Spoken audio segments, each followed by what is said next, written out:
ዲታ ከሁሉም ነገር ፍቅሯን አስበልጣ ሀገር አስደነቀች ወደሱ ስትመጣ። አያችሁ የምር አፍቃሪ ናት።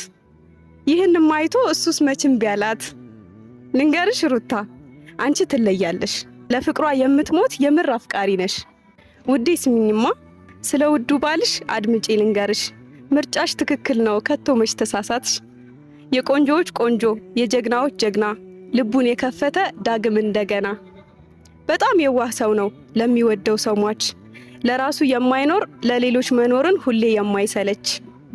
በሌሎች ፈገግታ እሱ የሚደሰት፣ ካለው የሚቆረስ ፍጹም የማይሰስት። አንቺ የወንድሜ ሚስት የወደፊት ምራቴ፣ ስለ ውዱ ባልሽ አድምጪ ልንገርሽ። ምርጫሽ ትክክል ነው ከቶ መች ተሳሳትሽ። ለራሱ ሳይሆን ላንቺ የሚኖርልሽ፣ ፍቅሩ ያሸነፈሽ ጀግና ነው የልብሽ። አንቺ እንዳፈቀርሽው እሱም አፍቅሮሻል፣ በውብ ማንነትሽ ተሸንፎልሻል። ካንቺ ጋራ ሊሆን ወዶ ፈቅዶልሻል። በቃ ምን ልበልሽ ህይወቱን ሰጥቶሻል። ሩታዬ የኔ ውድ እንወድሻለን። ወልዳችሁ ክበዱ እንዳትለያዩ። እሱ ካንቺ ውጪ